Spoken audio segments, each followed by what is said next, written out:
Nesta semana, a Câmara dos Deputados faz o segundo turno de votação da PEC que estabelece o teto dos gastos públicos. A proposta de emenda à Constituição 241 passou por votação na Câmara dos Deputados no último dia 11, quando foi aprovada por 366 deputados. Mas, com todas as mudanças na Constituição, precisa ser aprovada em segundo turno no plenário da Câmara antes de seguir para o Senado. Para as atividades desta semana, alguns deputados já chegaram a Brasília. Na manhã desta segunda-feira, a sessão foi não deliberativa. Mas os deputados já sabem que a atividade principal da semana é amanhã, quando vão ser necessários 308 votos favoráveis à PEC. A expectativa é que passe com facilidade de novo. Neste momento, podem ser apresentados destaques que retirem partes do texto. A pauta é encarada como prioridade pelo governo Temer, que promove a mudança de todas as formas. Como essa é a última semana de campanha antes do segundo turno das eleições municipais, o medo do governo é de ter um plenário vazio. Para não correr o risco, um novo jantar será oferecido aos deputados como forma de estímulo a uma votação que pode acontecer até mais cedo do que o comum. Desta vez, não vai ser no Planalto, como no primeiro turno, mas na residência oficial do presidente da Câmara, Rodrigo Maia. Congelar os gastos do governo por 20 anos. Essa é a proposta da PEC 241, que gera polêmica entre os especialistas. Se for aprovada, a PEC 241 começa a valer a partir do próximo ano. A proposta do texto é equilibrar as contas públicas. A medida seria uma das saídas para o país superar a crise e sair do vermelho. De acordo com alguns especialistas, a PEC é um remédio amargo, necessário para a saúde do Brasil. Mas qual será o impacto dessa ação de emergência na vida dos brasileiros? O que a PEC faz é atrelar a despesa pública à inflação, vai trazer ainda mais indexação à economia brasileira. E aí diminuir a inflação vai ficar mais custoso. O texto base da PEC 241 prevê um limite de gastos no governo durante o período de 20 anos.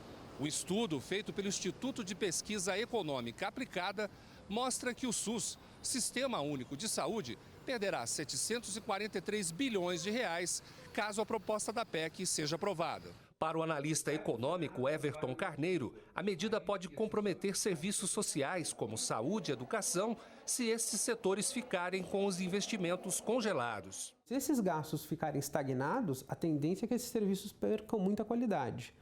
E o governo não propôs nenhuma medida de melhora da eficiência desses serviços, mesmo com os gastos congelados, que é um assunto bastante importante no Brasil hoje, principalmente na recessão. A aprovação da PEC não é inconstitucional, como alguns acreditam. É o que afirma esse advogado especializado em direito civil. Nesse caso, como ela já está alterando os parâmetros da porcentagem, materialmente ela não é inconstitucional. E quando você faz essa emenda constitucional, significa que está na Constituição, não poderia ser inconstitucional.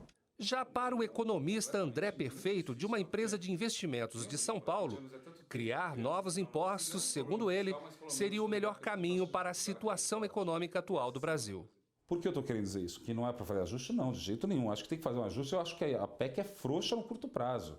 Na minha opinião, teria que aumentar imposto no curto prazo para tentar resolver alguns problemas. Como também fazer a reforma da Previdência, não aumentando a idade do aposentado que já está pobre ou já está numa situação de dificuldade no Brasil, mas sim do funcionalismo público. Eles falaram que não vão subir impostos nem nada, mas eu desconfio. Acho que em algum momento aí, pelo menos no curto prazo, vai ter que ter alguma alta de impostos, senão a gente vai continuar rodando déficits cada vez maiores. E como eu disse no início, hoje nós estamos recebendo 2 economistas aqui no estúdio. Professor Trajano, muito obrigada pela presença mais uma vez aqui com a gente. Boa noite, Gabriela. Boa noite, professor Laureano, amigos da TV Novo Tempo. E o economista Laureano Rosa também, muito obrigada pela sua presença, professor. Eu que agradeço o convite aí, também dar boa noite a todos, Trajano e a você. Professores, olha, ao que tudo indica, a gente vê que essa PEC deve ser aprovada aí, né? Como que vocês veem o futuro do Brasil com essas mudanças? Eu acho que assim, é importante, né, a gente colocar, eu acho que esclarecer para quem está nos assistindo, né? Porque, às vezes, por que as pessoas são contra? Porque, na verdade, você está fazendo uma contenção de gastos. Então, assim, a princípio, seria ótimo, né?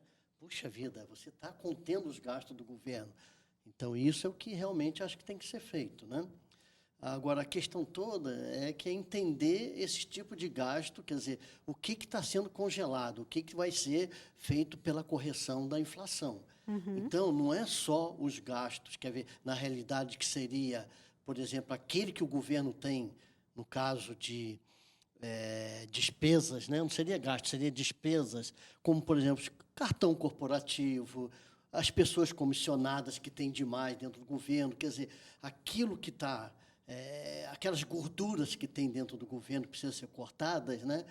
Se fosse só isso, seria muito legal, né? Seria o ideal, tá certo?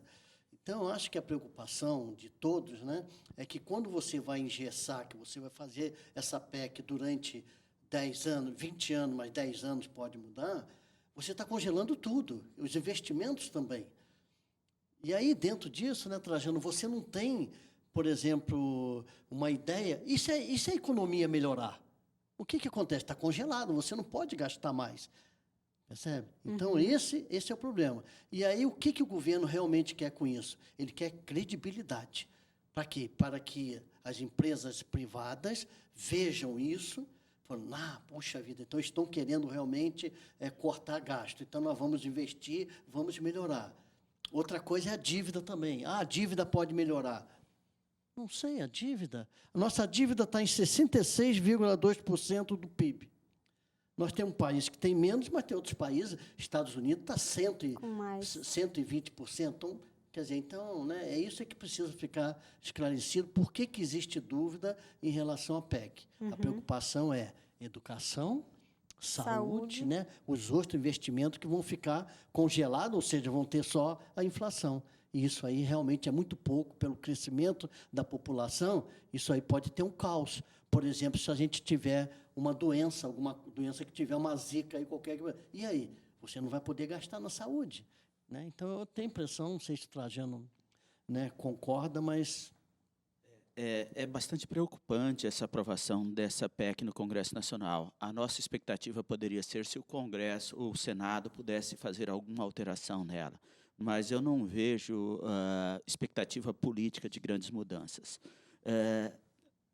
O grande problema é que a maioria dos especialistas hoje no Brasil, exceto aqueles que trabalham no mercado financeiro, estão vendo o grande problema que é a aprovação dessa PEC. E, mesmo assim, o governo insiste na aprovação e, principalmente, conta com uma grande bancada parlamentar aprovando isso. É um absurdo, por exemplo, nós acabamos de ver na nossa matéria que o IPEA... O que é o IPEA? O IPEA é um instituto de pesquisa que é ligado ao Ministério do Planejamento, que faz o planejamento do país no médio e longo prazo, é do governo, mostrando que vai ocorrer um prejuízo de 473 bilhões no SUS. Então, se hoje a saúde pública apresenta problemas seríssimos, tirar 473 bilhões do SUS, pensando no planejamento de médio e longo prazo, ou seja, deixar de dinheiro para essa pasta da saúde, significa que nós vamos piorar muito a qualidade da saúde. E pensando que a população está cada vez mais velha hoje no Brasil, com a transição demográfica, os custos de saúde estão aumentando, e qual o resultado disso? Uma piora muito significativa já de um setor extremamente complicado. O outro aspecto é a educação. Todos os países no mundo que passaram de uma situação de subdesenvolvimento para desenvolvimento, sem exceção, fizeram mais investimentos em educação. E o governo brasileiro está reduzindo o percentual de investimentos em educação. Então, nós estamos comprometendo as gerações futuras com essa PEC. Então, é algo gravíssimo que está sendo votado e aprovado pelo Congresso brasileiro hoje. O parlamento vai ficar também sem poder aumentar ou não. Quer dizer, o parlamento não vai mexer nisso, né? Se for aprovado, vai ficar congelado. Sim. Quer dizer, os nossos deputados também não vão poder estar fazendo nada. Eu queria só concluir um aspecto que o professor Laureano bem colocou aqui, a questão do crescimento do PIB. Então, qual é a justificativa do governo para a aprovação da PEC? A justificativa é que pode criar condições econômicas com maior credibilidade para que a economia volte a crescer. Mas a PEC reduz o potencial desse crescimento econômico no país resulte na melhoria das condições de vida da população brasileira. Ou seja, se a economia crescer, como o governo está falando que vai acontecer com a PEC, os mais pobres não serão beneficiados com esse crescimento econômico, já que o crescimento econômico não será repassado à população mais pobre, com mais investimento em saúde pública e educação pública. Então, essa, ao meu ver, é a grande preocupação. Né? Agora, a gente já comentou um pouquinho aqui, o professor Laureano deu uma pincelada nesse assunto. Muitos outros países e órgãos internacionais têm elogiado essa iniciativa, né? Têm, inclusive, elogiado essas mudanças. Vocês acham que há realmente uma mostra de credibilidade nisso ou há interesses por trás disso? Há interesses diretos. O que acontece? Toda vez que nós ouvimos outros países falando sobre a PEC, são pessoas ligadas ao mercado financeiro. Eles querem o quê? Receber mais dinheiro, melhorar a possibilidade de investimentos estrangeiros aqui, com qual objetivo? De retorno desses investimentos. Então, o problema qual é?